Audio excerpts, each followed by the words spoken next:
All right, everybody, this is Macky, and we're back with another episode of the Hidden Threads podcast. What do you think about it, Juice? I'm glad to be back. Glad to be back. Yes. You haven't changed clothes since we started. I know.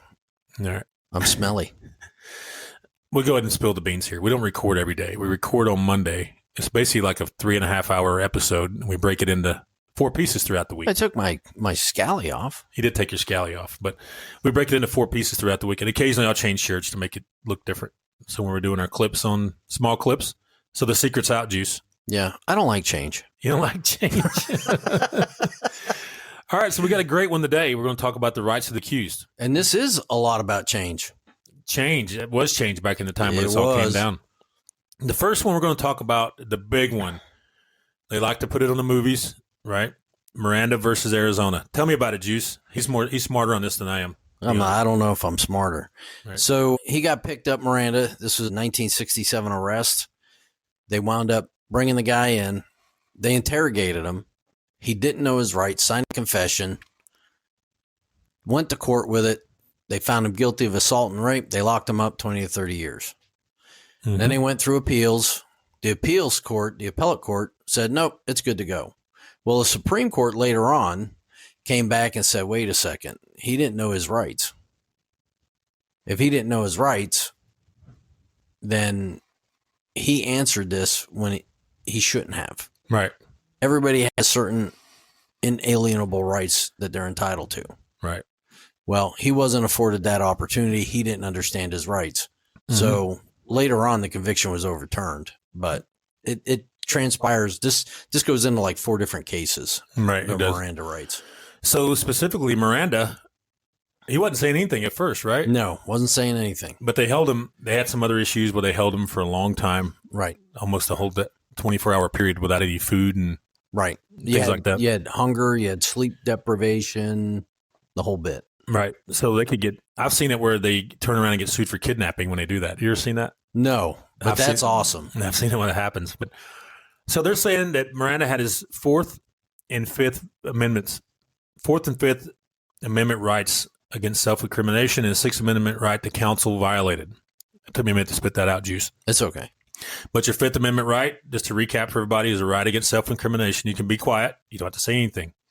6th Amendment right is the right to counsel. Okay. You have a right to a lawyer. Okay. Whenever we have people that we work a case for, a criminal case, we're on the accused side. All right. We're on the defense's side. First thing I ask them when I go do an interview, what did you say to the cops at the beginning? Yeah. We go back to the beginning of this thing and see what they said. How did that whole arrest? How did the interrogation? How did the whole thing go down? I talked to them about that because I want to see if there was any of their constitutional rights violated. One thing that blows my mind is you'll have cases where they ask for a lawyer and the police just pushed right on through and kept talking to them. Yeah, that's why I have a lot of issues. I like good cops. Mm-hmm. I don't like bad cops, and I don't like uneducated cops. Just because you went through the academy doesn't mean you know anything. Right. You need to continue to brush up on your mind, your skill set, your knowledge. So tell me this. Say you've arrested me for a crime. Let's say you think I assaulted somebody. You got me. We're sitting in an interrogation room now. We're sitting in an interview room. Right? Okay. And as soon as we sit down, I say I want a lawyer. Okay? Okay. But then I keep talking. What does that matter? Well, it does matter because you've already asked for an attorney.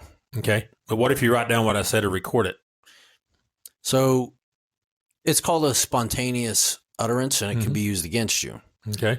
But if you ask for an attorney and just sit there and they start to pressure you, now they're starting to violate your rights. Okay. So that's why I tell anybody, if you're ever sitting in there, don't say anything except I want an attorney. Mm-hmm. Right.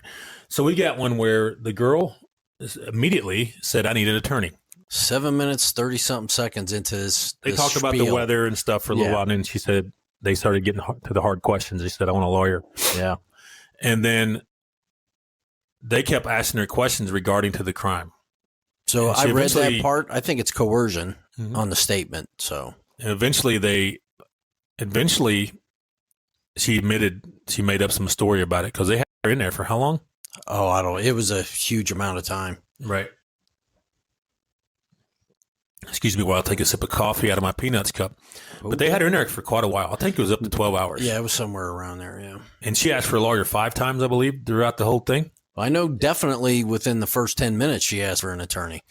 What you see on television is when they ask for an attorney, the cops stop. Yeah. Is that how it goes in real life? No, it doesn't, but it's supposed to. Once they ask for an attorney, all questioning related to that crime that they're allegedly accused of or they allegedly committed, all talking stops at that point. They've asked for an attorney, the detective, the investigator, however you want to call them. They're supposed to shut their pie hole until the lawyer shows up and get out of there until the attorney shows up, period. Right. You go put them in confinement and feed them, and they can sit in a holding cell, get them something to eat. You got to house them or whatever. Yeah. So we've got 2 like this. So we had this one, and we had the other one I mentioned in another podcast about the drive-by. And that guy asked for an attorney several times, but they would keep talking to him, and he would say something stupid. Right. He'd say, "Yeah, we did. I was with Franco, and we did this thing." After they'd already asked for an attorney, but they kept talking. They kept asking him questions. "Yeah, we'll get you an attorney, but I want to get to this first." Yeah. See, that for me, they're violating his rights. That's kind of what happened with this one we're talking about. Right. From Pennsylvania. She asked for an attorney, and they said, "Well, we want to talk about this now." And eventually they got out what they wanted to hear, right? Yeah. And it's going to turn out to be a false confession, I believe. Fruit of the poisonous tree, maybe? Yeah, all that stuff. Yeah. Brings me to another one, Terry versus Ohio. Tell me what you know about a Terry frisk. So Terry, that's a detective that had prior knowledge of individuals that he believed were casing a jewelry store or they were going to case it and do a heist or whatever. Well, he stopped them, patted them down, took a pistol out, went to court, all this stuff. So here's the thing that I like about it. If you're an officer and you believe that you're stopping somebody involved in a crime, about to commit a crime, all that, and you pat them down just for officer safety to make sure they don't have weapons on them, I think it's a good thing. However, if you're one of those cops that pat somebody down and you feel something in their pocket and you can't identify it from plain feel, from print or whatever, then you're done at that point. But a lot of them like to breach that pocket. That's like going into a door, right? Yeah. You're violating their Fourth Amendments for illegal search and seizure. But if you can identify what that object is when you pat them down, you're good to go. Knife, gun, or dope. Don't feel a gun in there and say, "Oh, what is that?"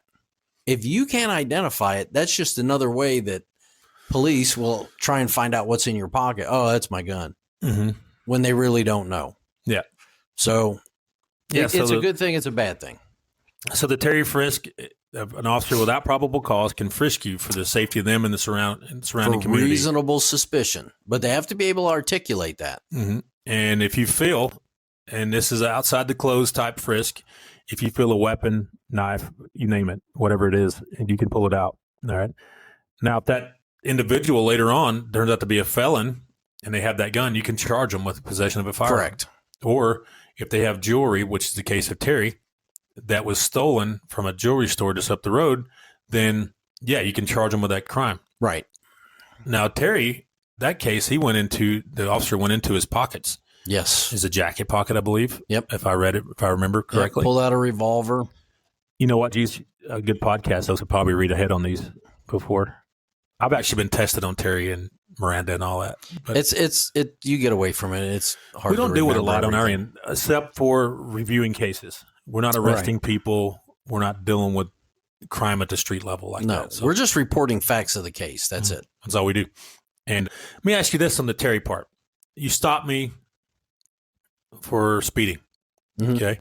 Used to have been a street cop. I never was a street cop. I was a military police officer, which is different a little bit. Right. Has its challenges. Now, if you're a garrison military police officer, you do deal with speeding and all that. I never was that guy. I was always force protection.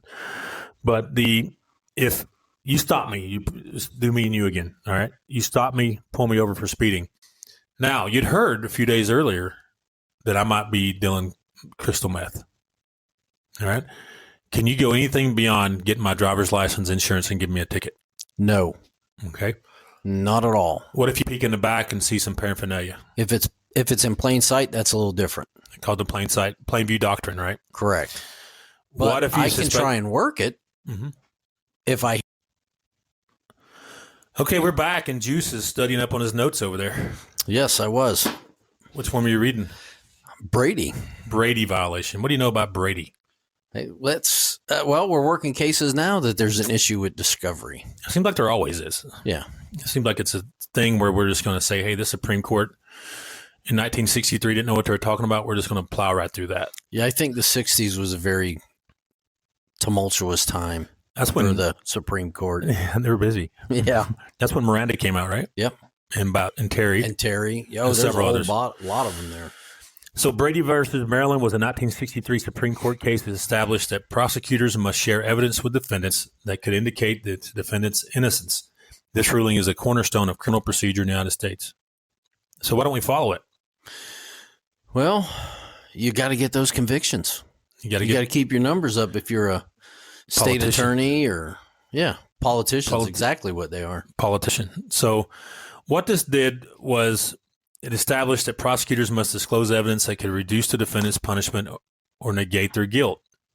So what happens is you go in and you commit a crime. Let's just say Juice committed a crime. Say he did it. Say They he did shot it. somebody robbing a bank. All right, They big did one. it. Let's go all out if we're going to go all out, Juice. Okay.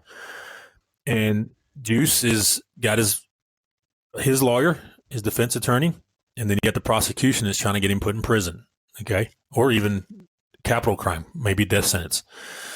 And they goes all the way through. He gets convicted, but there was somebody that came forward, made a statement to the prosecution, to the police, that said it wasn't him, it was somebody else, and they never brought that up during the trial.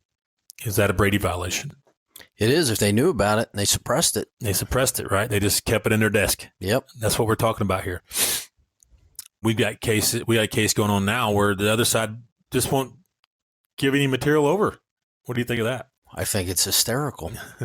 We got one on death row now with Everett where there was a bunch of evidence, people saying that he wasn't there, and it was never brought up. The jury never got a chance to see it. That's basically what they're saying here. If we're going to go to trial, the jury gets a chance to see everything. We got to lay it all out on the table, right? Yeah, and that's the way it should be. We're going to lay it out. How do you make an informed decision if you don't have all the information? That's correct. And we ran across it with a guy that's fighting for his life on death row. We've got it going on in an active case where the other side refuses just to turn over information, which in that case, I think they're trying to avoid embarrassment. And I do know they have the information, and they do know they didn't turn it over. Do you think they know we're investigating that? Yeah. Oh, yes, they know. Have you talked to them at all? There's some people I know down at the courthouse. What are they saying? They're not happy with us. Really? Yeah. Who's that? Clerks and stuff? There are certain politicians down there that aren't the DA? happy with us. Do you know her personally? I'm not. No. Let's don't say her name. I like No. her, but you just hearing rumors of what Yeah. she's saying and all that. Yeah. Oh, Outlaw and his team's muddying waters down there. No, we're not muddying the waters. We're just trying to find the truth, the facts of the case. And if the facts are there, you can't make this stuff up. This is like one of those, make it a fit for TV movie. Right. Yeah, I don't disagree with you. Yeah. But it is. And the Brady violations do happen all the time. And we find it. And what gets me is a lot of times people have I'm going to say it right on this one, public defender. Juice calls them public pretenders. Correct. When you get a public defender, just know that they work for the DA, the opposing side. That's their boss. It is. They were just assigned the case. Right. In some larger cities, they have an actual public defender office that the DA manages. They do. So- But even though it's a pool of attorneys, they're still public pretenders. They just get assigned stuff. You're in the pool, your name comes up, you get that case. And they're getting paid a third of what they normally get paid. Correct. And they do the bare minimum. So they make sure they do enough to dot their I's and cross their T's to make sure they get their paycheck. Right. And it's not a huge paycheck. No. I've done public work where I was hired by a public defender, and my normal rate of getting paid is $200 an hour. That's our company rate, right? And the state only pays $60 an hour. That's for investigators. They only pay the lawyer about $110 an hour. Right. Where if they doing this in real life, they'd be above $400 an hour. Yeah. So yeah. The F. Lee Baileys and Johnny Cochrans and stuff. F. Lee Bailey. Yeah. But yes, that's what you're getting when you're getting a public defender, and they're not going to bring up a lot of stuff. They're going to do the bare minimum, file a few motions here and there to say that they did their due diligence, and be done with it. Yep. That way you can't come back and sue them later because they didn't do their job. Right. They hit the minimum standard. Now let's talk about the Fourth Amendment for a little bit. It goes back to the Terry frisk earlier. It does. All right. Fourth Amendment of the United States Constitution protects people from unreasonable searches and seizures by the government. It was ratified in 1971. It's part of the Bill of Rights, Juice. It is. All right. So let's say that you think I am a criminal, think I was a participant in a crime, and you're the police, and you come to my house and you just bust down the door and start searching without a warrant. Mm-hmm. Is that legal? Not even close. Not even close. It'd be fun. It would, but it's not even close. Now, what if a judge? What if you write up a statement to the judge saying, "Hey, this is why we think they're involved in this crime." Right. You have to articulate why you want that warrant. It's basically a statement you make to the judge. Right. It can be through email. It can be handwritten. Right. It can be typed. There's a variety of ways to do it, and the judge agrees. They will issue a warrant for you to go search the whole house. Right. He could say the whole house. Yeah, he could. They can be specific as well. They can say just this computer or just this closet. Right. If they have that kind of information. So, big time today is the child porn stuff. Right. They usually come in and say, just grab the computing devices, your computers and your tablets and your phones, and they take them with them and do investigations. Now, what if you're in there and you're doing a search on a specific, say you're looking for a weapon in a specific closet. You just happen to see, you walking through and you glance over and you see a meth lab in one of the bedrooms. Oh, busted. Is that a plain view doctrine? That's plain view. So we can start a whole nother case with the meth, Absolutely. right? And that's usually good for the police because they were trying to get you on one crime and now they can grab you. They have an obvious crime with evidence right in front of them. They can take you and hold you and start it and then try to get you for the bigger crime while they're holding you for the smaller crime. Does that make sense? Oh, yeah. Yeah. The feds are the masters of overcharging. They'll charge you with 62 things and investigate each 62 crime individually with individual agents and drag these things on forever. Well, all cops do what they call stacking. Yeah. So if I can get you on 7, 8, 10, 12 charges, one of them's going to stick. Right. Hopefully. Right. Yeah. They might get you to plea on one or whatever. Right. So, but stacking. You know, I knew that word. I just couldn't think of it, Juice. Yeah. You think a good host, I'll say it again. You think a good host would read ahead. No, that's okay. How much time we got, Juice? I don't know. Oh, we got about 4 minutes to go. So the Fourth Amendment, some examples of searches and seizures include stop and frisk, the old Terry frisk. All right. I got a story for that. Tell it right now. Oh, so I moved back down to Florida. I took my daughter when she was little to a state fair. Mm-hmm. She won a bunch of stuffed animals. I took him out to the car, put him in the car, and I come back in. There's a Brevard County Sheriff's deputy standing there in his spandex overalls. Was he a bike cop or something? Yeah, no, he was just fat. And spandex overalls. Yeah, his overalls were spandex at that point. He had overalls on? He stopped me. Okay. As I'm trying to walk through, stopped me and started patting me down. I'm like, what do you think you're doing? And I backed away from him. Mm-hmm. And he's reaching for his taser and everything. He says, well, I got to check you out. I said, why? Mm-hmm. He said, because you matched a description of somebody that shouldn't be here. I said, who's that? Mm-hmm. Well, I don't know his name, but you look like the guy we're looking for. I said, what'd he do? He's a pedophile. I said, well, you got the wrong guy. Have a nice day. And I went to walk. He grabbed me up, and then 3 other deputies came over. Luckily, one of the deputies knew me and told him, you just grabbed the wrong guy. Mm-hmm. But, yeah, he patted me down and everything right there. Gave you a little Terry frisk. Oh, yeah. Yeah. You look like a criminal to me. I know. Searches incident to arrest. That's you get a warrant, go do a search. Yep. Okay. Vehicular searches. We talked about that a little bit. Yep. We got pulled over once, me and my daughter, my oldest daughter, and they came up and looked in the window and said, oh, you're good, go. They thought we were somebody. We matched a car. Right. But they just looked at my face and said, oh, you're good. It was the county, Jackson County. Vessel searches, same with